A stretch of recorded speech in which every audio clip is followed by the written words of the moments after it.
దేవుడు మన పట్ల చేసిన కార్యాలను బట్టి, దేవుడు మన పట్ల చూపినటువంటి కృపను బట్టి, దేవుడు ఏర్పాటు చేసుకున్నటువంటి కొంతమంది మనుషులను బట్టి మనం ఎల్లప్పుడూ కూడా దేవునికి కృతజ్ఞులై ఉండవలసిన అవసరత ఖచ్చితంగా ఉంది.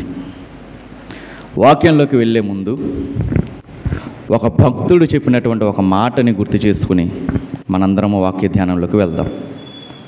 ఒక భక్తుడు ఏమని రాస్తారంటే, ఏమని చెప్తారంటే, if God wants truly bless you, God doesn't send you things, God sends you people. దేవుడు ఒకవేళ నిజంగా ఒక వ్యక్తిని ఆశీర్వదించాలి అని అంటే, ఆ దేవుడు వస్తువులను మనకు పంపడు.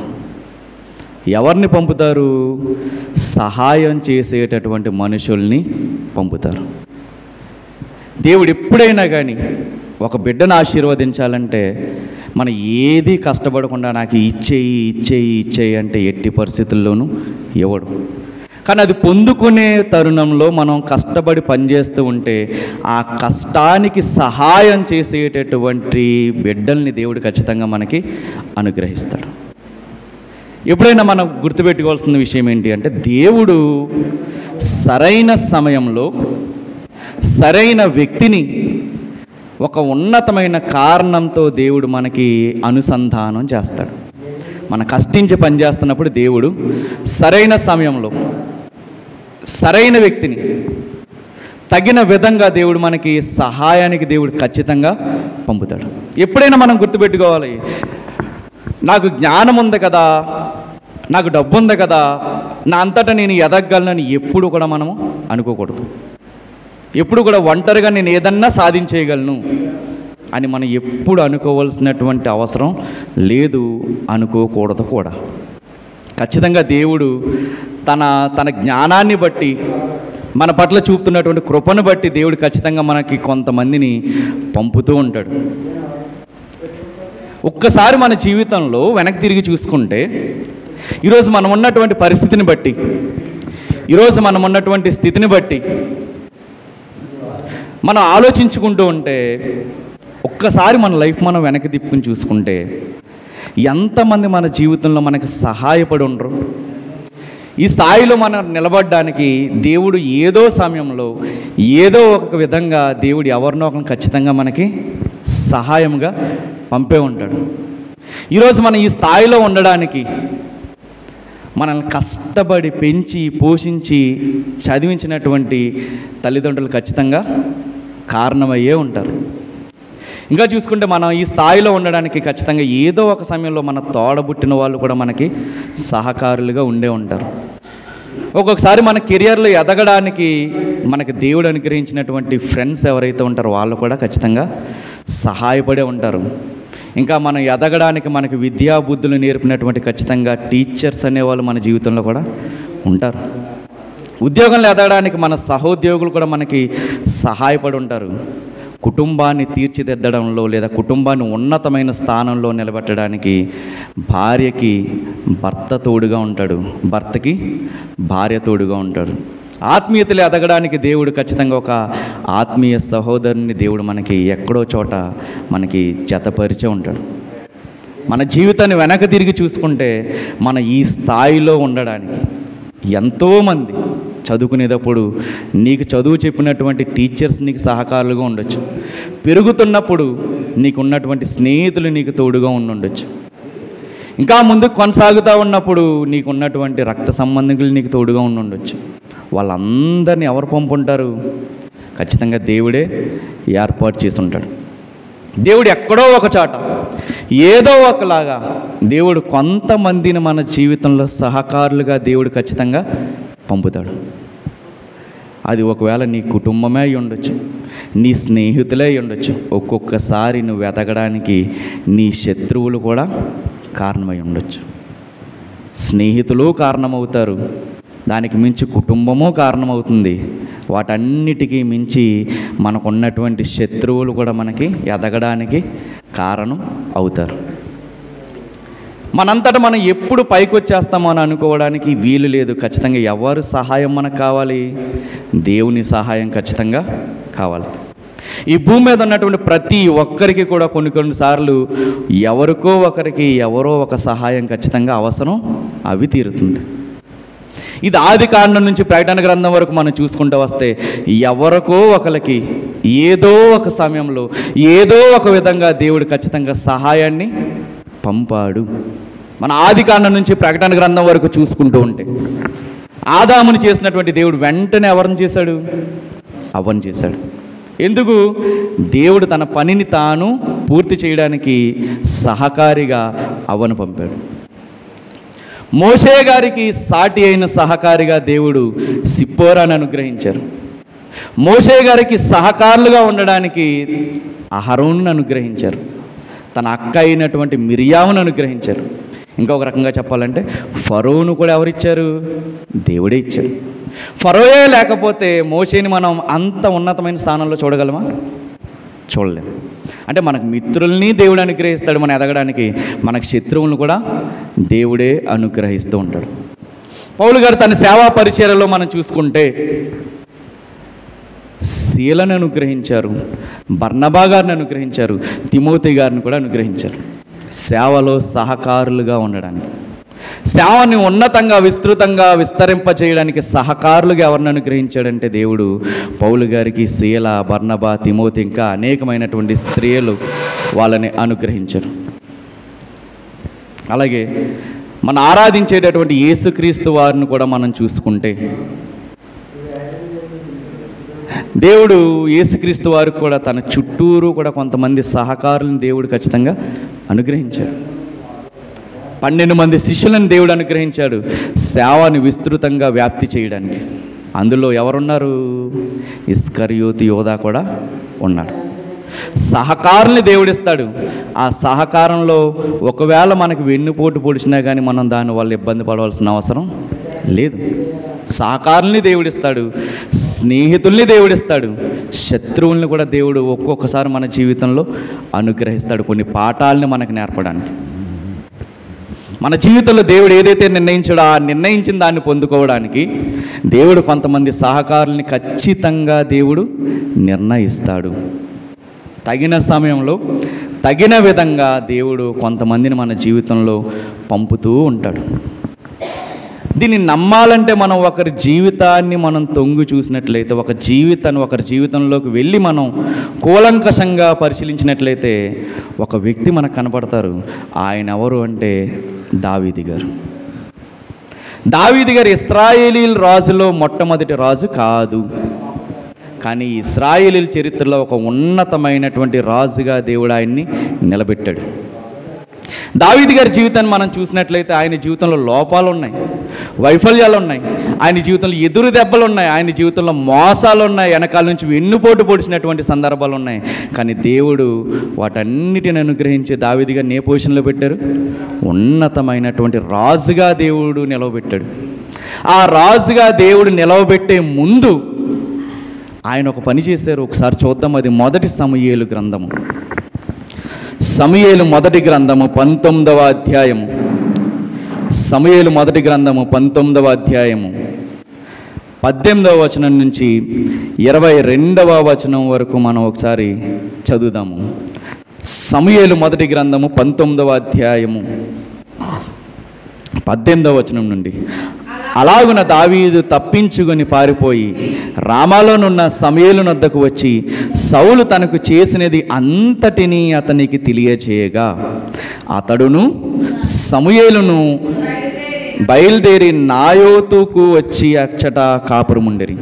దావీదు రామా దగ్గర నాయోతులో ఉన్నాడని సౌలునకు వర్తమానం రాగా దావీదు పట్టుకొనుటకై సౌలు దూతలను పంపెను.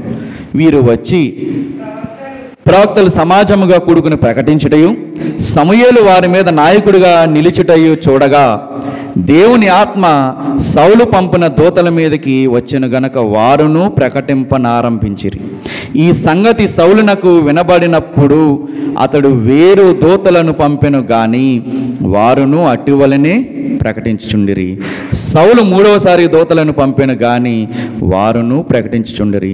కడవరిసారి తానే రామాకు పోయి సేకు దగ్గరనున్న గొప్ప బావి వద్దకు వచ్చి సమూయేలును దావీదును ఎక్కడ ఉన్నారని అడుగగా ఒకడు రామా దగ్గర నాయోతులో వారున్నారని చెప్పాను. చదవబడినటువంటి లేఖన భాగాన్ని మనం పరిశీలించుకున్నట్లయితే దావీదు గారి గురించి మనం ఎప్పుడు వినేదేంటి? ఒక పెద్ద రాజు, ఇశ్రాయేలీని ఏలుబడి చేసినటువంటి ఒక ఉన్నతమైనటువంటి రాజు. ఇంకా చెప్పాలంటే ఆయన ఒక యుద్ధ శూరుడు, ఆయన ఒక ధైర్యశాలి, ఆయన ఒక యోధుడు. చిన్న వయసులోనే ఎత్తుగా ఉన్నటువంటి గొలియాతుని ఒకే దెబ్బకి చంపినటువంటి వ్యక్తి, మంచి పరిపాలకుడు. దాని అంతటికి మించి మనం ఏమనుకుంటాం? దావీదు గారిని దేవుణ్ణి బహుగా ఆరాధించేవాడు. ఇది దావీదు గారి గురించి మనం ఆలోచించేటటువంటి విషయం. కానీ ఒక్కసారి మనం ఆలోచిస్తూ ఉంటే నిజంగా దావీదు గారి జీవితం మొదటి దశలో అలా ఉందా? ఎప్పుడు కూడా మనం ఏం చేస్తామంటే ఎదిగిన తర్వాత మాట్లాడుకుంటాం, ఆయన స్టార్టింగ్ స్టేజ్లో ఆయన లైఫ్ ఎలా ఉంది, ఆయన పరిస్థితి ఎలా ఉంది, దావీదు గారి పరిస్థితి. ఈరోజు వాక్యం వింటున్నటువంటి మన జీవితంలో కూడా ఒకవేళ దావీదు గారి మొదటి పరిస్థితులు ఎలాగైతే ఉన్నాయో, మొదటి రోజుల్లో పరిస్థితులు ఎలాగైతే ఉన్నాయో, ఈరోజు వాక్యం వింటున్న మన జీవితంలో కూడా అటువంటి పరిస్థితులు ఉంటే దావీదు గారు ఎవరినైతే తన మార్గదర్శిగా ఎంచుకున్నాడో అలాంటి వాళ్ళని మన జీవితంలో కూడా మనం ఎంచుకోగలిగితే దేవుడు ఖచ్చితంగా ఉన్నతమైన స్థానంలో దేవుడు మనల్ని నిలబెడతాడు. దావీదు గారు మొదటి స్థానంలో, మొదటి పరిస్థితులు, మనం మొదటి రోజుల్ని మనం ఆలోచించగలిగితే దావీదు గారి జీవితం మనకన్నా దీనమైనటువంటి పరిస్థితి. బైబిల్ అంతా చదువుతూ ఉంటే దావీదు గారు మనకి ఎక్కడ కనబడతారంటే ఇదే మొదటి సమూయేలు గ్రంథంలో 16వ అధ్యాయంలో దావీదు గారికి సంబంధించినటువంటి ఇంట్రడక్షన్ ఉంటుంది. సమూయేలు గారు వస్తారు. సమూయేలు గారితో దేవుడు అంటారు, నేను సౌలుని రాజుగా ఉంచాలనుకుంటలేదు, తీసేద్దాం అనుకుంటున్నాను. నేను ఒకడిని ఏర్పాటు చేసుకున్నాను. ఆ ఏర్పాటు చేసుకున్నవాడు ఎవరంటే యెషయి కుమారుల్లో ఒకడిని నేను ఏర్పాటు చేసుకున్నానని చెప్పగానే వెంటనే సమూయేలు గారు స్టార్ట్ అవుతారు. యెషయి ఇంటికి స్టార్ట్ అవుతారు. స్టార్ట్ అయిన వెంటనే చూద్దాం ఒకసారి 16వ అధ్యాయం 5వ వచనం. 5వ వచనం.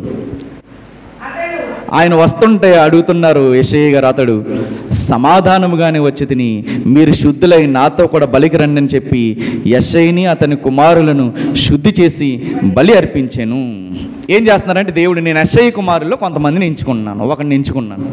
నువ్వు వెళ్ళి ఏం చేస్తావంటే వాళ్ళని శుద్ధి చేసి నేను చూపిస్తున్నటువంటి వ్యక్తిని నువ్వు అభిషేకించు అని అంట. అభిషేకించడానికి కూడా బయలుదేరారు ఎవరు? సమూయేలు గారు. ఎవరింటికి? యెషయి గారింటికి. యెషయి గారింటికి బయలుదేరుతూ ఉంటే పిలిచారు యెషయి గారు. తనకున్నటువంటి అందరిని పిలిచారు. పిలిచిన వెంటనే ఫస్ట్ ఎవరు వచ్చారంటే ఎలీయాబు వచ్చారు. తన ఎత్తుని, తన రూపాన్ని చూసి ఏమనుకుంటున్నాడో చూడండి. నిజముగా యెహోవా అభిషేకించిన వాడు ఆయన ఎదుట నిలిచి ఉన్నాడని అనుకున్నాను. అయితే యెహోవా సమూయేలుతో ఇలాగ సెలవిచ్చెను, అతని రూపమును అతని ఎత్తును లక్ష్యపెట్టకమును, మనుషులు లక్ష్యపెట్టు వాటిని యెహోవా లక్ష్యపెట్టడు. నేను అతని త్రోసివేసి ఉన్నాను. మనుషులు పై రూపమును లక్ష్యపెట్టుదురు కానీ యెహోవా హృదయమును లక్ష్యపెట్టాను. మనుషులందరూ పై రూపాన్ని చూస్తారు. ఈయన కూడా ఏం చేశాడంటే 7 కుమారులని 10వ వచనం. యెషయి తన 7 కుమారులను సమూయేలు ఎదుటకు పిలువగా సమూయేలు యెహోవా వీరిని కోరుకొనలేదని చెప్పాను. జాగ్రత్తగా మనం ఆలోచిద్దాము. నిజంగా దావీదు గారి మొదటి రోజుల్లో, స్టార్టింగ్ స్టేజ్లో ఆయన పరిస్థితి ఎలా ఉంది అంటే చూడండి, ఎవ్వరికి ఆయన గురించి తెలియదు. 7 కొడుకులు ఉన్నారు. 7 కొడుకుల్ని పిలిచిన తర్వాత ఆయన శుద్ధి చేస్తున్నాడా లేదా? 5వ వచనంలో బలికి రండి అని పిలిచాడు. బలికి ఎంతమందిని తీసుకెళ్ళాడు తండ్రి? 7 తీసుకెళ్ళాడు. శుద్ధి చేయడానికి కూడా ఎంతమందిని తీసుకెళ్ళాడు తండ్రి? ఈ 7 తీసుకెళ్ళాడు. కనీసం ఆ సమయంలో నాకు ఒకడు ఉన్నాడు కదా అని కనీసం ఆయన గుర్తు చేసుకున్నాడా? చేసుకోవాలా? ఆయన పరిస్థితి ఎలా ఉంది అంటే చిన్నతనంలో కనీసం ఎవరు కూడా గుర్తుపడట్లేదు వాళ్ళని. తల్లిదండ్రులు కూడా ఆయన ఒకడు ఉన్నాడన్నటువంటి విషయాన్ని కూడా పట్టించుకోవట్లేదు. ఆయన పరిస్థితి ఎలా ఉందంటే కుటుంబంలో ఒక విలువ లేనటువంటి వాడిగా ఉన్నాడు. అసలు ఆయన పరిగణలో కూడా తీసుకునేటట్టుగా లేదు పరిస్థితి. ఇంకా ఎలా ఉన్నదంటే ఆఖరి కుమారుడు అందుకు ఎలా ఉన్నాడంటే వాళ్ళ దృష్టిలో వెలివేయబడినటువంటి వాడిగా ఉన్నాడు. ఒక రకంగా చూస్తే వీళ్ళందరూ అప్పటికి యుద్ధంలో ఉన్నారు కాబట్టి నేను అనుకుని ఉంటాడు, దేవుడు రాజుగా ఇంకెవరిని ఏర్పాటు చేసుకుని ఉంటాడు, నా 7 కొడుకులు కూడా యుద్ధంలో ఉన్నారు కాబట్టి వాళ్ళనే ఎంచుకుంటాడు అని అనుకున్నాడు. కానీ విచిత్రమైన సంఘటన ఎక్కడ జరిగిందంటే 11వ వచనంలో అప్పుడు డౌట్ వచ్చింది దీనికి. ఎవరికి? సమూయేలు గారికి డౌట్ వచ్చింది. 7 వచ్చారు. ఎవరిని దేవుడు వీడి కాదు వీడి కాదు వీడి కాదు వీడి కాదు వీడి కాదు అంటున్నారు. మరి దేవుడేమో నాతో యెషయి కుమారుల్లో ఒకరిని నేను ఏర్పాటు చేసుకున్నాను అని అంటున్నారు. మళ్ళీ ఇక్కడ సిచ్యువేషన్ చూస్తే వీళ్ళెవ్వరూ కాదని దేవుడు అంటున్నాడు. అప్పుడు నీకు డౌట్ వచ్చింది 11వ వచనంలో, నీ కుమారులందరూ ఇక్కడ ఉన్నారా అని యెషయిని అడిగా. అప్పుడు గుర్తొచ్చింది. అప్పుడు అంటున్న మాట చూడండి, ఇంకను కడసారి వాడు ఒకడున్నాడు, అయితే వాడు గొర్రెలను కాయచున్నాడని చెప్పాను. అప్పుడు అంటున్నారు సమూయేలు గారు, వెంటనే వెళ్ళి వాళ్ళని పిలుచుకుని వచ్చేంతవరకు మన ఇద్దరం ఇక్కడ కూర్చుందాము అని అన్నారు. 12వ వచనం, అతడు వాని పిలువనంపించి లోపలికి తోడుకుని వచ్చెను. అతడు ఎర్రని వాడును, చక్కని నేత్రములు గడవాడును, చూచుటకు సుందరమైన వాడునై ఉన్నాడు. అతడు రాగానే అప్పుడు దేవుడు అంటున్నాడు, నేను కోరుకున్నవాడు ఇతడే, నీవు లేచి వానిని అభిషేకించమని యెహోవా సెలవిచ్చాడు. అలా ఆయన అభిషేకించాడు. జాగ్రత్తగా మనం ఆలోచిస్తే దావీదు గారి పరిస్థితి మనకంటే అధ్వానంగా ఉందా లేదా? ఎవరు గుర్తించట్లేదు ఆయన్ని? సొంత తండ్రే తన లోపల ఉన్నటువంటి శక్తిని, తన కొడుకులో ఉన్నటువంటి శక్తిని, తన కొడుకులో ఉన్నటువంటి సత్తాని, తన కొడుకులో ఉన్నటువంటి బలాన్ని ఏదైనా సాధించగలడు అన్నటువంటి ఆ కమిట్మెంట్ని ఎవరు గుర్తించట్లా? సొంత తండ్రే గుర్తించట్లా. ఒక్కొక్కసారి మన జీవితంలో కూడా మన అనుకున్న వాళ్ళే, నా అనుకున్న వాళ్ళే ఏమనుకుంటారంటే, వీడి వల్ల నాకేమీ ఉపయోగం లేదు, దీనివల్ల నాకు ఒరిగేదేమీ లేదు, దీనివల్ల నాకు అన్నీ కూడా నష్టాలే తప్ప నా జీవితంలో దీనివల్ల నేను సుఖపడినటువంటి విషయం ఒక్కటి కూడా లేదు, అనవసరంగా నేను దీన్ని కన్నాను అన్నటువంటి ఆలోచన లేదా అన్నటువంటి పరిస్థితులు ఖచ్చితంగా కుటుంబాల్లో వస్తాయి రావు? ఖచ్చితంగా వస్తాయి. వీడి వల్ల అన్నీ నష్టాలే. పుట్టినప్పటి నుంచి వీడి వల్ల మాకు ఒరిగింది ఒక్కటి కూడా లేదు. సొంత తండ్రే తన కొడుకులో ఉన్నటువంటి ఏం గుర్తించట్లా? శక్తిని, బలాన్ని గుర్తించట్లా. సమూయేలు పిలిచాడు, దేవుడు నీ కుమారుల్లో ఒకడిని రాజుగా ఎంచుకోవాలనుకుంటున్నాడు అన్నప్పుడు మర్చిపోయాడు, లాస్ట్ నాకు ఒకడు ఉన్నాడు కదా అని. ఎందుకంటే గొర్రెలు కాసుకునేవాడికి దేవుడు అంత స్థాయి ఇస్తాడా అని ఒక చిన్న చూపు. మనందరిలాగా లేదా ఆయన జీవితం. ఇంకా దేవుడు మనకు ఉన్నతమైన పరిస్థితులు ఇచ్చాడు. కానీ ఆయన్ని మనం ఇప్పుడు అనుకుంటున్నాము ఇశ్రాయేలీయులను పరిపాలించినటువంటి ఒక అద్భుతమైన రాజు, ఒక మంచి పరిపాలకుడు, దేవుని అమితంగా ఆరాధించేవాడని మనం ఇప్పుడు చదువుకుంటున్నాము. ఆయన స్టార్టింగ్ స్టేజ్ అలా ఉందా? లేదు. అవమానాలు, నిందలు, విలువేయబడినటువంటి పరిస్థితులు, విలువలేని వాడిగా కట్టబడినటువంటి పరిస్థితులు, ఎవ్వరు విలువట్లేదు. ఆఖరికి యుద్ధం జరుగుతున్నప్పుడు చూడ్డానికి అన్నల దగ్గరికి వెళ్తే వాళ్ళు అంటున్నాడు, నీ దుర్బుద్ధి మాకు తెలుసులేరా, నువ్వు మమ్మల్ని పరామర్శించడానికి రాలేదు, యుద్ధం చూడడానికి వచ్చావు అని హేళనగా మాట్లాడుతున్నారంటే అసలు ఎక్కడైనా ఇన్ని సొంత తమ్ముడిగా చూసినటువంటి దాఖలాలు మనకు కనపడుతున్నాయా? లేవు. కుటుంబం పరిస్థితి చూస్తే వెలివేయబడినటువంటి పరిస్థితులుగా కనపడుతుంది. అన్నలు ఏమన్నా ఆదరిస్తున్నారంటే అన్నలు కూడా ఎలా ఉన్నారు? చేదరించుకునేటటువంటి పరిస్థితి. ఇది ఆయన స్టార్టింగ్ లైఫ్. ఈరోజు ఎవరైతే ఆ ఫేజ్లో ఉన్నారో, అవమానాలే నా జీవితానికి అన్నపానాలు అవుతున్నాయి, పొద్దున్న లేవడంతోనే నా జీవితం అంతా అవమానాలు, నిందలు, తిట్లు, బాధలు ఇవన్నీ అని ఒకవేళ ఫీల్ అవుతుంటే దావీదు గారు అక్కడితోనే జీవితం ఆగిపోలా, అక్కడితోనే ఆయన లైఫ్ ఎండ్ అయిపోలా. దేవుడు మనం అనుకుంటున్నటువంటి దేవుడు ఏం చేశాడంటే ఆయన్ని ఎదిగేటట్టుగా చేశాడు. అందరూ అధముడు అధముడు అధముడు లాస్ట్ వాడు అనుకుంటుంటే దేవుడు ఆయన్ని ప్రథముని చేశాడు. ఎంతమందిలో అంటే ఇశ్రాయేలీలందరిలోనూ కూడా ప్రథముడిగా నిలబెట్టాడు. వాల్యూ లేనివాడిగా తీసిపాడేశారు. ఇంట్లో ప్రాముఖ్యతను సంతరించుకున్నటువంటి ఒక వ్యక్తిగా దేవుడు జనాల మధ్యన నిలబెట్టాడు. గౌరవం కోల్పోయినటువంటి ఇంటిలో ఒక గౌరవప్రదమైనటువంటి స్థానంలో దేవుడు నిలవబెట్టాడు. ఉన్నతమైన స్థానానికి నిలబెట్టాడు. గొర్రెలు కాసుకునేవాడు కదా అని చిన్న చూపు చూశారు. దేవుడు ఏం చేశాడంటే అధికారం ఎక్కించాడు.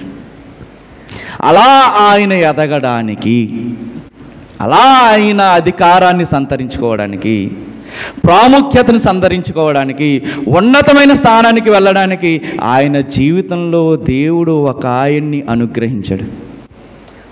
సహకారిగా ఆయన ఎదగడానికి ఆలోచన చెప్పేటటువంటి ఒక వ్యక్తిని దేవుడు అనుగ్రహించాడు. ఆయన ఎవ్వరో కాదు, సమూయేలు గారు.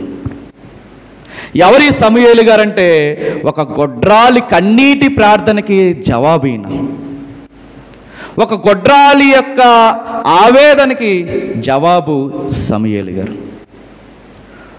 ఒక తల్లి పడుతున్నటువంటి అవమానాలకి జవాబే సమూయేలు గారు. ఎవరి సమూయేలు గారు అంటే 12వ ఏటే దేవుడు గురించి ప్రకటించడం మొదలుపెట్టినటువంటి ఒక ప్రార్థనా యోధుడు, ఒక దేవుని సైనికుడు. ఈ సమూయేలు గారు దావీదు గారు ఎదిగే తరుణంలో, లేదా దావీదు గారు ఎదగడానికి ఒక కీలకమైనటువంటి పాత్రను పోషించాడు. ఒక రకంగా చెప్పాలంటే సమూయేలు గారు ఎవరు అంటే దావీదు గారికి ఒక రకంగా చెప్పాలంటే మార్గదర్శకుడిగా, ఒక గురువుగా, ఒక సలహాదారుడిగా, ఒక ఉపదేశకుడిగా, ఒక బోధకుడిగా తన జీవితంలో దావీదు ఎదగడానికి సహాయపడినటువంటి వ్యక్తి. ఎవరి సమూయేలు గారు అంటే దావీదు గారి యొక్క గురువు లాంటివాడు. ఎక్కడ? జీవితంలో ఎదగడానికి, అవమానాలు పడినటువంటి జీవితంలో ఉన్నతమైన స్థానానికి ఎదగడానికి ఒక గురువుగా ధైర్యం చెప్పినటువంటి వ్యక్తి, ఒక గురువుగా ఎలాగైతే నువ్వు ఎదగలవు అని ఒక మార్గాన్ని చూపినటువంటి వ్యక్తే సమూయేలు గారు. బైబిల్ అంతా మనం స్టడీ చేసుకుంటూ వస్తే కొంతమంది గురువుల్ని, లేదా కొంతమంది మార్గదర్శకుల్ని, లేదా కొంతమంది మార్గాన్ని చూపే వాళ్ళని, కుటుంబాన్ని ఎలా కట్టుకోవాలో నేర్పేటటువంటి బోధకుల్ని దేవుడు వాళ్ళ జీవితంలో అనుగ్రహించారు. రూతు గారిని చూసుకుంటే, అమ్మ నీ కుటుంబం జాగ్రత్తగా నువ్వు కట్టుకోవాలి అని గైడ్ చేసినటువంటి నయోమి గారు మనకు కనపడతారు. ఎస్తేరు గారి విషయం చూసుకుంటే, అమ్మ నువ్వు రాణిగా ఉన్నావు, నీ పరిపాలన బాగుండాలంటే ఇంకో ఇలా ఉండాలి అని గైడ్ చేసినటువంటి మొర్దెకై మనకు కనపడతారు. బారాకు గారిని మనం చూసుకుంటే, ఇదిగో నువ్వు ఇలా యుద్ధం చేస్తే ఇశ్రాయేలుకి విజయం చేకూరుతుందని ఆయన్ని నడిపించినటువంటి, ఆలోచనలతో నడిపించినటువంటి ఒక స్త్రీ దెబోరా మనకు కనపడతారు. ఎలీషా గారి విషయం తీసుకుంటే, నువ్వు సేవ ఎలా చేయాలో అని నేర్పినటువంటి ఏలియా గారు మనకు కనపడతారు. మార్కు గారిని మనం చూసుకుంటే బర్నబా గారు కనపడతారు. మోషే గారిని మనం చూసుకుంటే, ఇంకో పరిపాలన నీకు కష్టమవుతుంది, ఆ పరిపాలన నీకు సులభతరం అవ్వాలంటే ఇంకో ఒక్కొక్క కేటగిరీగా నువ్వు విభజించు అని సలహా ఇచ్చినటువంటి తన మామ అయినటువంటి ఇత్రో గారు మనకు కనపడతారు. యెహోషువ గారిని మనం చూసుకుంటే, ఇదిగో నువ్వు నాయకత్వం ఎలా చేసావంటే వీళ్ళందరికీ కూడా విజయం వస్తుందని నడిపించిన విద్యాబుద్ధులు నేర్పినటువంటి, లేదా నాయకత్వపు లక్షణాలను నేర్పినటువంటి మోషే గారు మనకు కనపడతారు. పౌలు గారి జీవితంలో చూసుకుంటే, ఇదిగో అంత ఉన్నతంగా ఎదగడానికి సహాయపడినటువంటి గమలీయేలు గారు మనకు కనపడతారు. తిమోతి గారి విషయం మనం చూసుకుంటే, అదిగో సేవలో ఒక యవ్వనస్తుడు ఎదగడానికి ఎటువంటివి పాటిస్తే ఉన్నతమైన స్థానంలో ఉంటావా అని సహాయము, సలహాలు ఇచ్చినటువంటి పౌలు గారు మనకు కనపడతారు. సమూయేలు గారి జీవితంలో చూసుకుంటే, దేవుడితో నువ్వు ఎలా మాట్లాడితే దేవుడు నీకు స్పందన ఇస్తాడు అని నేర్పినటువంటి ఏలీ గారు మనకు కనపడతారు. దావీదు గారి జీవితాన్ని చూసుకుంటే, ఇదిగో నీ హృదయము దేవుడితో ఏకీభవించాలంటే ఏ పనులు నువ్వు చేస్తే బాగుంటుందో నీ జీవితానికని సలహాలు, సహకారం అందించినటువంటి సమూయేలు గారు మనకి కనపడతారు. బైబిల్ అంతట్లోనూ కూడా ఎవరో ఒకరు ఏదో ఒక సమయంలో ఎవరో ఒకరు ఎదగడానికి దేవుడు ఖచ్చితంగా సహాయకుల్ని, సలహాదారుల్ని ఖచ్చితంగా దేవుడు నియమిస్తాడు. మొట్టమొదటి జీవితంలో మనం నేర్చుకోవాల్సిన మొట్టమొదటి జీవిత పాఠం ఏంటి అంటే, జాగ్రత్తగా వినాలి. మనం జీవితంలో ఎదగాలనుకుంటే సమూయేలు గారి లాంటి సలహాదారులు మనకు కూడా కావాలి. జీవితంలో ఎదగాలనుకునే ప్రతి దావీదు గారి లాంటి వారికి ఎవరు కావాలి? సమూయేలు గారి లాంటి మార్గాన్ని చూపించే మార్గదర్శకులు కావాలి. ఎవ్రీ డేవిడ్ నీడ్స్ సమూయేలు. ప్రతి ఒక్కరికి కూడా ఎవరు కావాలి? ఒక సమూయేలు లాంటి వారు కావాలి. నువ్వు ఎంత అభిషేకించబడిన వాడివైనా, మనం ఎంత అభిషేకించబడిన వాళ్ళమైనా, మనకి ఎంత సత్తా ఉన్నా, ఎంత జ్ఞానం ఉన్నా, ఎంత చదువు ఉన్నా, ఎవరు కావాలి? మనకి సరైన సలహాలిచ్చి జీవితంలో ఎదగడానికి సహాయపడే జ్ఞానవంతులైనటువంటి పెద్దలు మనకి కావాలి. జీవితంలో ఎన్నో ఒడిదుడుకులు ఎదిరించి ఎన్నో ఒడిదుడుకులు లోనయ్యి ఉన్నతమైన స్థానంలో ఉన్న వాళ్ళ ఎక్స్పీరియన్స్ మన జీవితానికి కావాలి. ఎన్నో నష్టాలను చూసి నిలదొక్కున్నటువంటి వారి జీవితం మనకి ఒక మార్గదర్శకం కావాలి. నేను ఏదో చదువుకున్న 4 అక్షరం ముక్కలు తెలుసు, ఈ నాకంటే తక్కువ చదివాడు, ఈడి సలహా నేను తీసుకోవడం ఏంటి అన్నటువంటి దౌర్భాగ్యపు ఆలోచన మనకి ఉండకూడదు. ఇవి స్కూళ్ళల్లో నేర్పరు, బుక్స్లో ఉండవు. ఎక్కడుంటాయి మరి? అనుభవం అనేది ఎక్కడ దొరుకుతుందంటే వాటన్నిటిని అనుభవించినటువంటి పెద్దల దగ్గర మనకి అనుభవ జ్ఞానం ఉంటుంది. మన దగ్గర ఏముంటుందంటే పుస్తక జ్ఞానం మాత్రమే ఉంటుంది, కానీ పెద్దల దగ్గర ఏముంటుంది? అనుభవ జ్ఞానం అనేది ఉంటుంది. దౌర్భాగ్యమైన విషయం ఏంటి అంటే, యవ్వనస్తులుగా ఉన్నటువంటి వారికి చేసే ఒక పెద్ద మిస్టేక్ ఏంటి అంటే, యవ్వనస్తులుగా ఉన్నవాళ్ళు సరిగ్గా 16, 17 ఏళ్ళు వచ్చి 28 ఏళ్ళు వచ్చేంత వరకు ఆ ఫేజ్ ఉంటుంది కదా, ఆ ఫేజ్ అనేది ఎంత ప్రమాదకరమైనటువంటి ఫేజు అంటే, ఆ సమయంలో మనం అనుకుంటాం అన్నీ నాకు తెలుసు అనుకుంటాం. కానీ విచిత్రం ఏంటంటే ఏది మనకి తెలియదు. అన్నీ మనకి తెలుసు అనుకునే భ్రమలో మనం ఉంటాం. యవ్వనస్తులుగా ఉన్న ప్రతి ఒక్కళ్ళు ఆలోచించాలి. దేవుడు యవ్వన కాలంలో చాలా ప్రతిభనిస్తున్నప్పుడు ఆ ప్రతిభ దేనికి ఎక్కకూడదని తలకి ఎక్కకూడదు. నేను ఎంత చదువుకున్నాను, నేను ఎంత మార్కులు ఉన్నాయి, ఎంత డిగ్రీలు ఉన్నాయి, నాకు ఆ ఎదురుగుండా ఉన్నవాడు ఏం చదువుకున్నాడని నాకు సలహా ఇవ్వడానికి అనేటటువంటి దరిద్రపు ఆలోచనలో ఎవరు ఉండకూడదు? యవ్వనస్తులు ఎట్టి పరిస్థితుల్లో ఉండకూడదు. ఆడేంటి నాకు చెప్పేది, ఎప్పుడు అలా ఉండకూడదు. మనకు అన్నీ తెలుసు అనుకుంటాం, కానీ మనకేమీ తెలియదు. విచిత్రం ఏంటి అంటే, ఆ ఫేజ్లో, ఆ చదువుకునే ఫేజ్లో ఎవరిని బాగా నమ్ముతామంటే, మనం ఎవరిని నమ్ముతాం? ఫ్రెండ్స్ని బాగా నమ్ముతాం. తల్లిదండ్రులు ఏదో ఒకటి చెప్తారు, ఇది నీకు మంచిది కాదురా, ఇది నీకు మంచిది, ఇలా వెళ్తే నీ బతుకు బాగుంటుంది, ఇలా వెళ్తే నువ్వు నష్టాలు పాలవుతావు అని చెప్తారు. కానీ మనం వింటామా? వినం. ఎవరి మాట వింటాము? ఫ్రెండ్స్ మాట వింటాం మనం.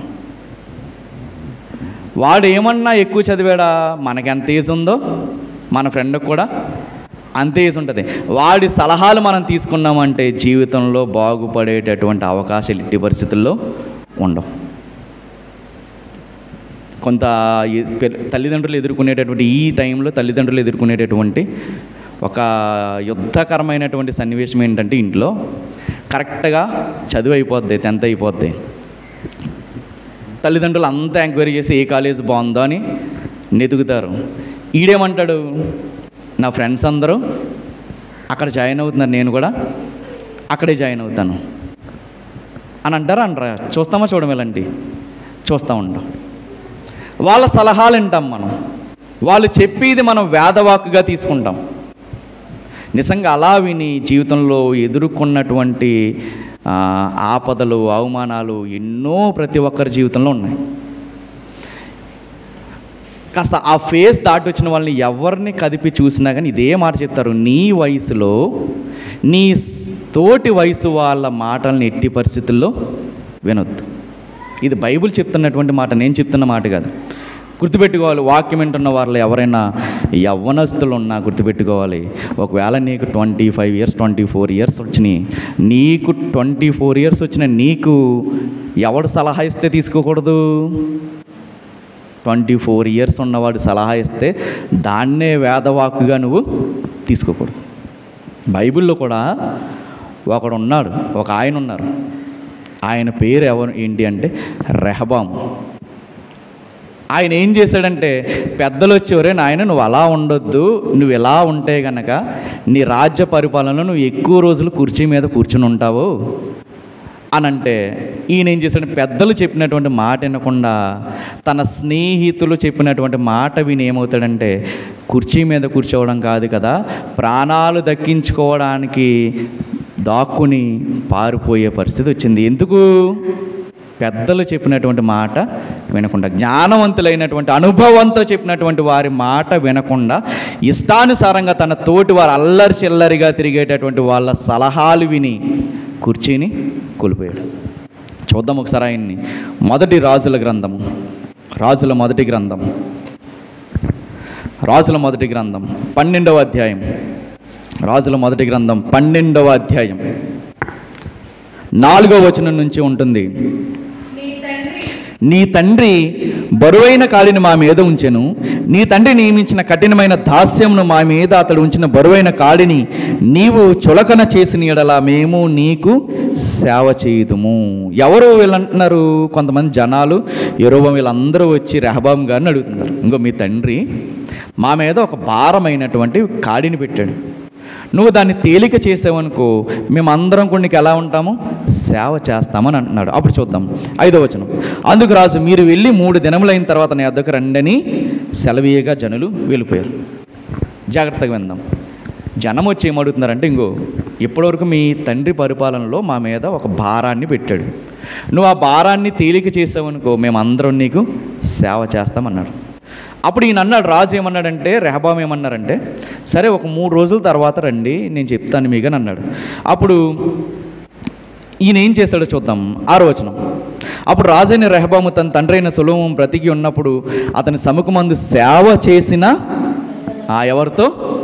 సేవ చేసిన పెద్దలతో ఆలోచన చేశాడు. మంచిగానే చేశాడు.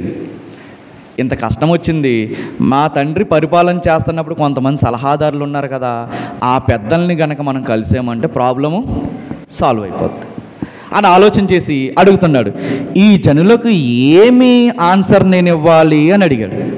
3 రోజుల తర్వాత రమ్మన్నాను, ఏ ఆన్సర్ ఇవ్వాలి అని అంటున్నాడు. అప్పుడు వాళ్ళు చెప్తున్నారు, అనుభవ జ్ఞానులు చెప్తున్నారు, ఈ దినముననే నీవు ఈ జనులకు దాసుడవై వారికి సేవ చేసి మృదువైన మాటలతో వారికి ప్రత్యుత్తరం ఇచ్చిన యెడల వారు సదాకాలము నీకు దాసులగుదురని. ఎవరిచ్చారు ఈ సజెషను?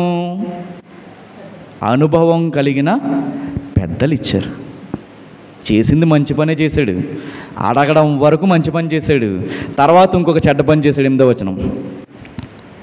అయితే అతడు పెద్దలు తనతో చెప్పిన ఆలోచనను నిర్లక్ష్య పెట్టి, చూడండి, తనతో కూడా పెరిగిన యవ్వనులను పిలిచి ఆలోచన అడిగి వారికి ఇలాగూ ప్రశ్న వేశాను. పెద్దల్ని పిలిచాడు, ఒక మంచి సలహా ఇచ్చాడు, ఆగిపోవచ్చు కదా, మళ్ళీ ఏం చేశాడు? అక్కడ రాయబడిన మాట చూడండి, ఎలాంటి వారంట వాళ్ళు?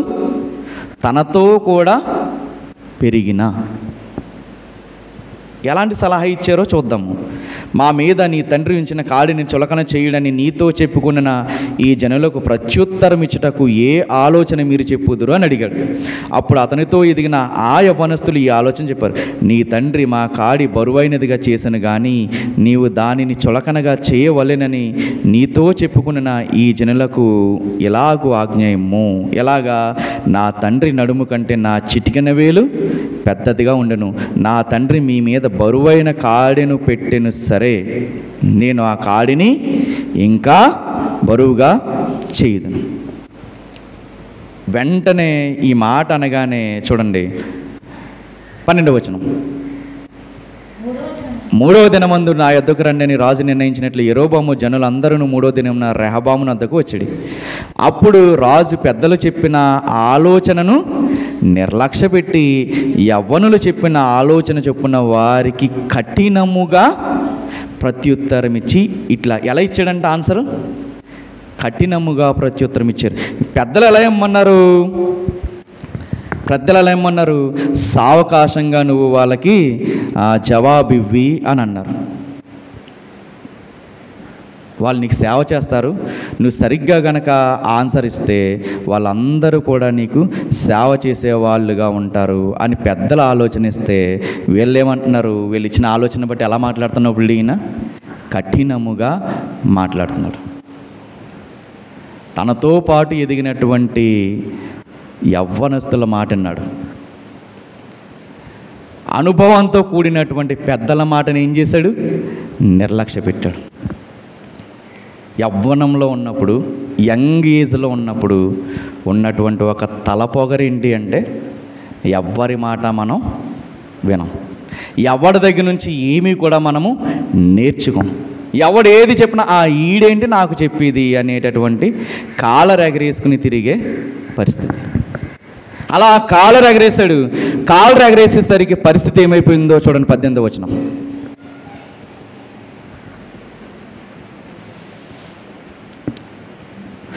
వచనం. తరువాత రాజైన రెహబాము వెట్టుపని వారి మీద అధికారి అయిన అదోరామును పంపగా ఇశ్రాయేలీలందరూ రాళ్లతో అతనిని కొట్టినందున అతను మరణమాయను. కాబట్టి రాజైన రెహబాము యెరూషలేమునకు పారిపోవాలనని తన రథము మీద త్వరగా ఎక్కెను. పెద్దల మాట ఉంటే సింహాసనం ఎక్కుదుడు. తనతో పాటు పెరిగినటువంటి వాళ్ళ మాట విన్నాడు, ఆ యవ్వనస్తుల మాట విన్నాడు. ఇప్పుడు ఏమి ఎక్కుతున్నాడు? పారిపోవడానికి రథాన్ని ఎక్కుతున్నాడు. పెద్దల మాట వింటే సింహాసనం ఎక్కుదుడు. తనతో పాటు ఎదిగినటువంటి వాళ్ళ మాట విన్నాడు. బ్రతికేమైంది? ఇప్పుడు ఫ్యూచర్ అంతా పోయింది. పెద్దల మాట వింటే ఎప్పుడైనా గుర్తుపెట్టుకోవాలి, పెద్దల మాట వింటే ఫ్యూచర్ ఉంటుంది. తనతో పాటు ఎదిగినటువంటి అల్లరి చిల్లరిగా తిరిగే వాళ్ళ మాట వింటే ఏమవుద్ది? మన బ్రతుకు కూడా అల్లరిపోలైపోద్ది. పెద్దల మాట వినాలి, పెద్దల మాట ఎలా అంటున్నా? ఎవరు పడితే వారి మాట వినమని బైబిల్ చెప్తుందా? పెద్దలంటే ఎవరి మాట వినాలి? ఎవరు పెద్దరికంగా ఉన్నటువంటి మాట వినాలి? రోజు తాగేసి వచ్చేసి ఇష్టానుసారంగా ఉన్న వాళ్ళని కొడతా ఉంటే వాడు పెద్దోడే వయసులో, వాడు మాట వినమని చెప్తుందా బైబిల్? ఎవరి మాట వినమంటుంది బైబిల్? చూద్దాం ఒకసారి. పేతురు గారు రాసిన మొదటి పత్రిక,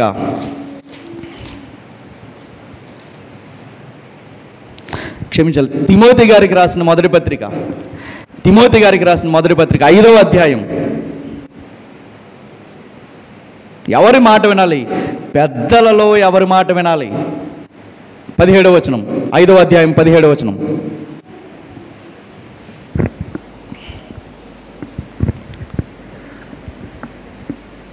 తిమోతి గారు రాసిన మొదటి పత్రిక 5వ అధ్యాయము 17వ వచనం. బాగుగా పాలన చేయు పెద్దలను. ఎవరి మాట వినాలి? బాగుగా పాలన చేసే పెద్దల మాట వినాలి. తన జీవితాన్ని చక్కగా తీర్చిదిద్దుకున్నటువంటి పెద్దల మాట వినాలి. తన కుటుంబస్తులను చక్కగా తీర్చిదిద్దుకున్నటువంటి ఆ పెద్దల మాట వినాలి. తన పిల్లల్ని దేవునిలో పెంచినటువంటి పెద్దల మాట వినాలి. ఇంకా విశేషముగా వాక్యమందును ఉపదేశమందును ప్రయాసపడు వారిని రెట్టింపు సన్మానమునకు పాత్రులుగా ఎంచవలెను. కుటుంబాన్ని బాగా పాలన చేసే పెద్దలు, వాక్యమందును ఉపదేశమందును ప్రయాసపడేటటువంటి పెద్దలకి నువ్వు ప్రాధాన్యత ఇవ్వాలి. దారిని పోయే ప్రతి ఒక్కడికి ప్రాధాన్యతనిచ్చావనుకో మన బ్రతుకు కూడా ఏమవుతుందంటే రోడ్డు పాలు అవుతుంది. జీవితంలో ఎదగాలి అంటే ప్రతి ఒక్కరికి కూడా సమూయేలు గారి లాంటి మంచి జీవిత పాఠాలను నేర్పే ఒక అనుభవపూర్ణుడు కావాలి. ప్రతి దావీదుకి ఎవరు కావాలి? ఒక సమూయేలు కావాలి. అయితే ప్రతివాడు సమూయేలులాగా ఉంటాడా? ఉండడు. ఎలా మనం ఒక సమూయేలుని మనం ఎంచుకోవాలి? మన జీవితంలో ఎదగాలంటే సమూయేలు లాంటి వాళ్ళని మనం ఎలా ఎంచుకోవాలి? జీవితంలో ఎదగాలంటే మనకు ఒక సహాయం కావాలి అని మనం నేర్చుకున్నాము. ఆ సహాయం ఎలా ఉండాలి? సమూయేలు గారి లాంటి అనుభవ జ్ఞానం కలిగిన వారిలా ఉండాలి. అయితే ఆ సమూయేలు గారిని మన జీవితంలో ఎలా ఎంచుకోవాలి? ఒకడు బాగా సంపాదిస్తున్నాడు, వాళ్ళ సంపాదన బట్టి నువ్వు అని చూసి నా జీవితానికి పాఠాలు నేర్పే సమూయేలు ఇతడే అని అనుకుంటే సరిపోద్దా? సరిపోదు. ఒకడు ఉన్నతమైన స్థానంలో ఉన్నాడు, ఇదిగో ఆడంత స్థానంలో ఉన్నాడు కానీ నా జీవితంలో పాఠాలు నేర్పేటటువంటి సమూయేలు అతనే అని మనం డిసైడ్ అవ్వాలా? అవ్వకూడదు. అన్నీ నీకు నచ్చినట్టుగానే చేస్తున్నాడు కాబట్టి ఇతడే నా జీవితంలో దేవుడు అనుగ్రహించిన సమూయేలు అని అనుకోవడానికి వీలుందా? లేదు. అయితే సమూయేలు గారిని మనం మన జీవితంలో ఎలా మనం ఎంచుకోవాలి, ఎలా గుర్తుపట్టాలి? ఈయన నా జీవితంలో దేవుడు నాకు అనుగ్రహించిన సమూయేలు అని మనం ఎలా గుర్తుపెట్టాలి? జాగ్రత్తగా మనం ఆలోచించుకుని ముగించేసుకుందాం. ఎలా గుర్తుపట్టాలంటే, సమూయేలు గారు దావీదు గారిని కలవక ముందు ఆయన పనేంటి? దేవుడి యొక్క వాక్యాన్ని ఇశ్రాయేలీయులకు ప్రకటించేటటువంటి ఒక ప్రవక్త. దావీదు గారిని కలవకముందు సమూయేలు గారి ప్రొఫైల్ ఏంటి అంటే, దేవుడి యొక్క జ్ఞానాన్ని బోధించేటటువంటి ఒక ప్రవక్త. దాని అర్థం ఏంటి అంటే మన జీవితంలో కూడా ప్రవక్తలను ఎంచుకోవాలా? అది కాదు అక్కడ. అంటే దాని అర్థం ఏంటి? ఎవరినన్నా మనకు దేవుడు సహకారిగా పంపుతున్నాడంటే ఆయనలో మనం చూడవలసిన క్వాలిటీ. సమూయేలు గారిలో దేవుడు చూసినటువంటి క్వాలిటీ ఏంటంటే, ఈయన ప్రతీ దినము కూడా ఎవరితో ఉంటున్నాడు? దేవునితో అనుసంధానం చేయబడినటువంటి వ్యక్తి. అది ప్రవక్త అంటే ఇక్కడ మనం తీసుకోవాల్సింది. ప్రతి దినము కూడా, ప్రతిరోజు కూడా దేవుడికి ప్రార్థించేటటువంటి వ్యక్తి, దేవుడితో సరాసరి మాట్లాడుకునేటటువంటి వ్యక్తి, దేవుడు కూడా ఆయనతో మాట్లాడేటటువంటి వ్యక్తి. ఒక రకంగా దావీదు గారి గురించి దేవుడు సాక్ష్యం చెప్తాడు, దావీదు నా హృదయానుసారుడు అని అంటారు. నా హృదయాన్ని ఎరిగినవాడు అని దేవుడే సాక్ష్యం చెప్పే స్టేజ్కి దావీదు గారు ఎదిగారంటే ఆయనకు వెనకాల ఉన్న ఇన్స్పిరేషన్ ఎవరు? సమూయేలు గారు. సమూయేలు గారు తన చిన్న వయసులో దేవుడితో ఎలా మాట్లాడాలో నేర్చుకున్నాడు, దేవుడికి అనుకూలంగా బ్రతకడం నేర్చుకున్నాడు. ఆ బ్రతుకు ఎవరిని ఇన్స్పైర్ చేసింది? దావీదు గారిని ఇన్స్పైర్ చేసింది. దావీదు గారు ఎదగడానికి ఎంతో సహాయపడ్డది. మన జీవితంలో కూడా ఎవరైనా మనకి సహకారులుగా లేదా మనకి జ్ఞానాన్ని నేర్పేవారుగా, జీవిత పాఠాలు నేర్పేవారుగా మనం ఎంచుకోవాలి అంటే లేదా గుర్తించాలి అంటే మొట్టమొదట ఏం గుర్తించాలి? ఆ వ్యక్తిలో ప్రతిదినము కూడా దేవునిలో ఎదుగుతున్నాడా లేదా? అది మనం గుర్తించేటటువంటి మొట్టమొదటి ప్రొసీజర్, పద్ధతి. దేవుడితో నిజంగా బ్రతుకుతున్నాడా? అదేం చేస్తుందంటే, ఈరోజు ఎప్పుడన్నా మన ఆత్మీయతలో పడిపోయే పరిస్థితిలో ఉంటే వెంటనే ఎవరు లేవనెత్తుతారు? మనం ఎవరినైతే సహకారులుగా పెట్టుకున్నామో వాళ్ళు ఖచ్చితంగా దేవుళ్ళలో మరలా మనము లేచేటట్టుగా, ఉజ్జీవింపచేసేటట్టుగా చేయగలరు. ఎప్పుడు కూడా మనకి ఎవరు కావాలంటే దేవుడికి దగ్గర చేసే వాళ్ళే మనకి కావాలి. ఎప్పుడు కూడా ఇది ఈరోజు మన పరిస్థితిని బట్టి మనం బాధపడతా ఉంటే మన చుట్టూ ఎవరు ఉండాలి? దేవునిని బట్టి మనల్ని ధైర్యపరిచే వాళ్ళు ఉండాలి. ప్రతి ఒక్కరి జీవితంలో ఎవరు కావాలి? ఒక సమూయేలు గారి లాంటి వాళ్ళు కావాలి. జీవితంలో ఎదగాలి.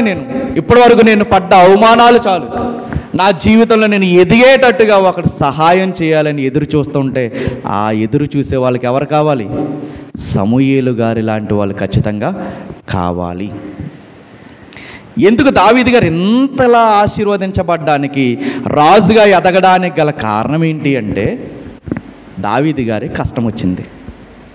గొలియాతుని చంపిన తర్వాత జనాలు అందరూ వచ్చి పాట పాడుతున్నారంట. సౌలు 1000 కొలది, దావీదు 10,000 కొలది చంపేశారనగానే అప్పుడు స్టార్ట్ అయింది దీనికి మనసులో, ఏంటి దావీదుని హైలైట్ చేస్తున్నారండి, రాజుని నేను ఉండగా అని స్టార్ట్ అయింది. అప్పటి నుంచి విషపు చూపు చూడడం మొదలుపెట్టాడు. ఎప్పుడు దావీదుని చంపేద్దామా చంపేద్దామా చంపేద్దామా అని ఎదురు చూశాడు. చాలాసార్లు ట్రై చేస్తాడు, ఏటని విసురుతాడు, దేవుడు దాంట్ నుంచి తప్పిస్తూ వస్తాడు. ఇప్పుడు చంపేద్దాము అని స్టేజ్కి వచ్చేసినప్పుడు ఇప్పుడు ఈయన ముందేముంది? ఇప్పుడు దావీదు గారి ముందు ప్రమాదం ఉంది. ప్రమాదం ఉన్నప్పుడు ఈయన చేసినటువంటి పని ఏంటో మనం చదువుకున్నటువంటి లేఖన భాగం 1 సమూయేలు గ్రంథము 19వ అధ్యాయము 18వ వచనం నుంచి. వచ్చారు సమూయేలు గారి దగ్గరికి. చూద్దాం 18వ వచనం. అలాగున దావీదు తప్పించుకుని పారిపోయి రామాలోనున్న సమూయేలు నద్దకు వచ్చి సౌలు తనకు చేసినది అంతటిని అతనికి తెలియజేయగా అతడును సమూయేలును బయలుదేరి నాయోతుకు వచ్చి అక్కడ కాపురం ఉండెను. ఎప్పుడైనా మనం ఎంచుకునేటటువంటి సమూయేలు లాంటి వాళ్ళు మన జీవితంలో ఉంటే వాళ్ళు సహకారులుగా, అంటే మాట సహాయం మాత్రమే కాదు చేసేది, మనల్ని కాపాడే ప్రయత్నం కూడా వాళ్ళు చేస్తారు. ఎలా ఎదగాలో సలహాలు ఇస్తారు. ఏదైనా ప్రమాదం వచ్చినప్పుడు ఖచ్చితంగా కాపాడతారు, వదిలిపెట్టరు. మనం ఎలా ఎదగాలో మనకు కౌన్సిలింగ్ ఇస్తారు. మన కష్టాల్లో ఉన్నప్పుడు ఎలా ఎదగాలో మనకు కౌన్సిలింగ్ ఇస్తారు. అట్ ద సేమ్ టైం మన కష్టాల్లో ఉన్నప్పుడు ఎదురు నిలబడతారు.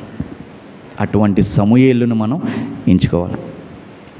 అసలు దావీదు గారికి సమూయేలు గారు ఎందుకు అంత విలువైన వ్యక్తిగా మారిపోయాడో తెలుసా? దావీదు గారి దృష్టిలో నాకు సమూయేలే చాలా విలువైన వాడు, నాకు కష్టం వస్తే ఆయన నన్ను ఆదుకోగలడని వెంటనే ఈయన దగ్గరికి ఎందుకు పరిగెట్టుకుని వెళ్ళాడో తెలుసా? ఇందాక మనం చదువుకున్న సందర్భమే.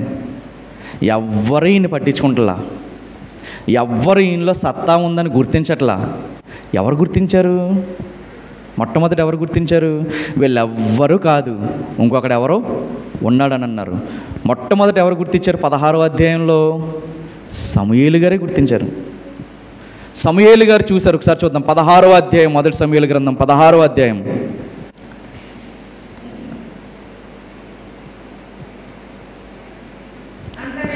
12వ వచనం. అతడు రాగానే చూశాడు. చూసిన వెంటనే దేవుడు అంటున్నాడు, నేను కోరుకున్నవాడు ఇతడే, నీవు లేచి వాడిని అభిషేకించమని యెహోవా సెలవిచ్చాడు. జాగ్రత్తగా మనం ఆలోచించగలిగితే ఎందుకు సమూయేలు గారు దావీదు గారి జీవితంలో ఒక ఉన్నతమైనటువంటి విలువైన వ్యక్తిగా ఎలా మారాడంటే, ఎవ్వరు ఈయన్ని గుర్తించలా, కానీ ఎవరు గుర్తించారు? సమూయేలు గారు గుర్తించారు. అందరూ ఈయనలో ఏ సత్తా లేదని అనుకుంటే ఈయన మాత్రం అనుకుని ఉంటాడు, ఈ బిడ్డలో ఏదో దాగి ఉంది అని గుర్తించాడు. సొంత తండ్రి తన బిడ్డని సత్తా ఏంటో గుర్తించలేకపోయాడు, కానీ ఎవరు గుర్తించారు?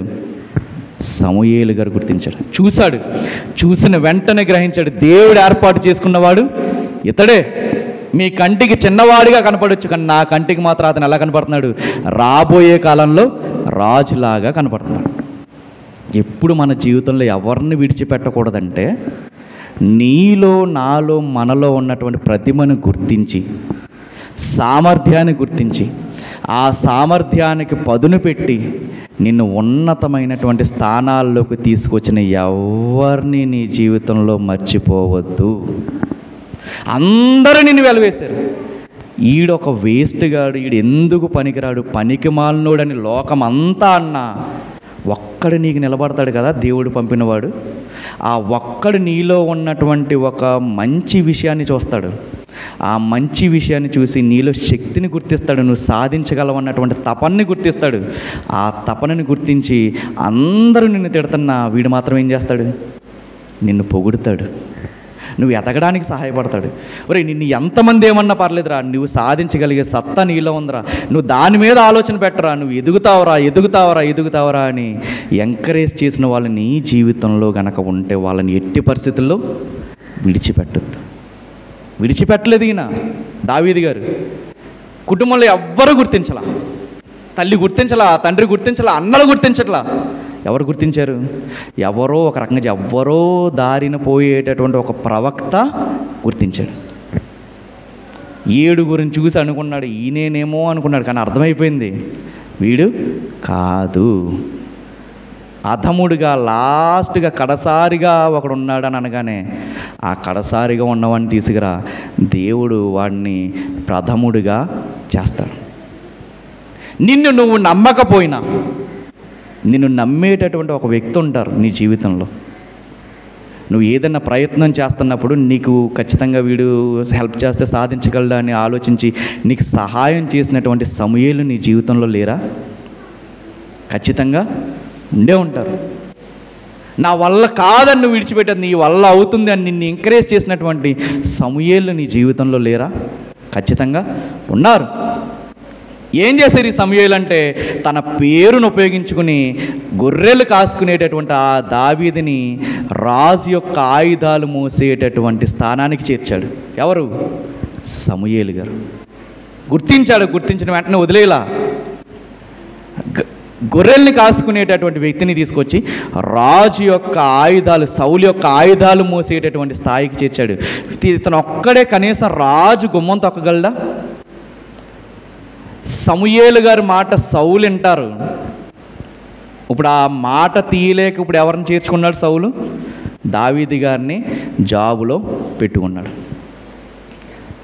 అదే దావీదు గారు రాజు ఆస్థానంలోకి వెళ్ళడానికి ఎవరి పేరు సహాయపడింది? సమూయేలు గారి ఇన్ఫ్లుయెన్స్ సహాయపడ్డది. అనేక ద్వారాలు ఓపెన్ అవ్వడానికి ఎవరు సహాయపడ్డారు? సమూయేలు గారు సహాయపడ్డారు. సమూయేలు గారికి ఉన్నటువంటి మంచి పేరు దావీదు గారి ఎదుగుదలకి సహాయపడ్డది. అటువంటి సమూయేలు గనక మన జీవితంలో ఉంటే వాళ్ళని ఎట్టి పరిస్థితుల్లోనూ విడిచిపెట్టకూడదు, అస్సలు విడిచిపెట్టకూడదు. ఒకసారి మన జీవితాన్ని మనం వెనక్కి తిరిగి ఆలోచించుకోగలిగితే, నిజంగా దేవుడు నువ్వు అడగగానే ఇదిగో నీకు ఇచ్చేస్తున్నానని వస్తువులు నువ్వు అడిగినవి ఏవి ఇవ్వకపోయినా అవి పొందుకోవడానికి నువ్వు కష్టపడుతుంటే సహకారం దేవుడు పంపలేదా? ఖచ్చితంగా పంపే ఉంటాడు. ఎంతోమంది సమూయేలుని దేవుడు మన జీవితంలో అనుగ్రహించుంటాడు. మన జీవితంలో ఎదగడానికి వాళ్ళ కష్టాలు పడినటువంటి కొన్ని అనుభవాలు, ఇదిగో నువ్వు ఎదుగుతున్నావు కాబట్టి ఇదిగో ఇందులో పెట్టుబడి పెడితే నీకు మంచిగా ఉంటుంది, ఇదిగో ఇలా చదివిస్తే నీకు మంచిగా ఉంటుందని సలహాలు ఇచ్చిన వాళ్ళు మన జీవితంలో లేరా? ఖచ్చితంగా ఉన్నారు. నీ పేరు కాపాడేటటువంటి ఫ్రెండ్స్ కూడా నీ జీవితంలో ఉండుంటారు. వాళ్ళందరూ ఎవరంటే దేవుడు నీకు అనుగ్రహించినటువంటి సమూయేలు లాంటి వారు. ప్రతి దావీదికి ఎవరు కావాలి? ఒక సమూయేలు లాంటి వారు కావాలి. ఒకసారి మన జీవితంలో మనం ఆలోచిస్తే, ఒకవేళ మన జీవితంలో ఎంతమంది సమూయేలు ఉంటారు? వాళ్ళందరినీ బట్టి మనం ఎవరికి కృతజ్ఞతలు చెల్లించాలి? దేవుడికి కృతజ్ఞతలు చెల్లించాలి. ఆలోచించుకుందాము, మన జీవితంలో అటువంటి సమూయేలు ఎవరైనా ఉన్నారా? ప్రతి దావీదికి ఎవరు కావాలి? సమూయేలు లాంటి వారు కావాలి. అలాగే ఆఖరిదిగా ప్రతి సమూయేలుకి ఎవరు కావాలి? దావీదు లాంటి వాళ్ళు కావాలి. ఒకవేళ దేవుడు నిన్ను ఆశీర్వదించిన తరువాత, దేవుడు నిన్ను ఉన్నతమైన స్థానంలో నిలబెట్టిన తర్వాత, దేవుడు నీవు అడిగింది ఇచ్చిన తర్వాత, నీకు ఇది లేదు అని అనుకోకుండా దేవుడు ఆశీర్వదించిన తర్వాత, ఇప్పుడు నువ్వేమవ్వాలో తెలుసా? మనమేమవ్వాలో తెలుసా? సమూయేలుగా మారాలి. ఎవరికి? దావీదు స్టార్టింగ్ స్టేజ్లో ఉన్నప్పుడు ఉన్న పరిస్థితి ఉంది కదా, ఆ స్టేజ్లో ఉన్న దావీదులకి మనమేమవ్వాలి? సమూయేలు అవ్వాలి. ప్రతి దావీదు లాంటి వారికి ఎవరు కావాలి? సమూయేలు లాంటి వారు కావాలి. ప్రతి సమూయేలుకి ఎవరు కావాలి? దావీదు లాంటి వారు కూడా కావాలి. ఒకవేళ ఈ స్టేజ్లో ఒకవేళ నువ్వు దావీదు లాంటి పరిస్థితుల్లో ఉంటే, మనం దావీదు గారు లాంటి పరిస్థితుల్లో ఉంటే, ఖచ్చితంగా దేవుడు సమూయేలు గారు లాంటి సలహాదారులను దేవుడు అనుగ్రహిస్తాడు. ఆ అనుగ్రహించినప్పుడు అతడు దేవుడితో ఉంటున్నాడా లేదా అని పరీక్షించుకోవాల్సిన బాధ్యత మన మీద ఉంది. దేవుడు ఆశీర్వదించిన తర్వాత, ఇదిగో ఒకవేళ నీకు ఉన్నతమైన స్థానంలో దేవుడిని నిలబెడితే, నీకు తెలిసిన వాళ్ళలో ఉన్నతమైన ఉద్యోగం నీకు దేవుడు ఇస్తే, నీకు తెలిసిన వాళ్ళలో ఎవరో ఉద్యోగం లేక బాధపడుతుంటే ఏం చేయాలి? ఆ ఉద్యోగం లేనటువంటి ఆ దావీదికి ఉద్యోగం ఉన్న ఈ సమూయేలు లాంటి వాడు అవ్వాలి. ఉన్నతంగా నీ దగ్గర ఈరోజు తినడానికి బాగా దేవుడు ఆశీర్వదించాడు. 4 పూట్ల 3 పూట్ల తినడానికి నీ దగ్గర తిండున్నప్పుడు, సరిగ్గా తిండి తినడానికి కూడా లేనటువంటి ఆ దావీదులకు నువ్వేమవ్వాలి? సమూయేలు అవ్వాలి. దేవుడు మన జీవితంలో అనుగ్రహించినటువంటి సమూయేళ్లను బట్టి దేవుడికి మనం ఖచ్చితంగా ఎలా ఉండాలి? కృతజ్ఞతాస్తుతులు చెల్లించేవారుగా ఉండాలి. అట్ ద సేమ్ టైం మనం ఎలా ఉండాలి? ఎదుటి వాళ్ళకి కూడా ఒక సమూయేలు స్థానంలో ఉండేటటువంటి వారిగా మనము ఉండాలి. కష్టాల్లో ఉంటున్న వాళ్ళకి మాట సహాయం, ధైర్యపరిచే సహాయం చేయాలి. జీవితంలో ఎటు వెళ్ళాలో తోచనటువంటి వారికి మంచి సలహా ఇచ్చేటటువంటి దైవికమైనటువంటి బిడ్డగా మనము ఎదగాలి. దేవుడు ప్రతి ఒక్కరి జీవితంలోనూ సమూయేలుని ఇచ్చాడు. ఈ సమూయేలు ఏమవ్వాలంటే ఎవరైతే దావీదులు ఉన్నారో ఆ దావీదుని ప్రోత్సహించాలి. దేవుడు అట్టి ధన్యత, అట్టి కృప మనందరి జీవితంలోనూ అనుగ్రహించునుగాక. ఆమేన్.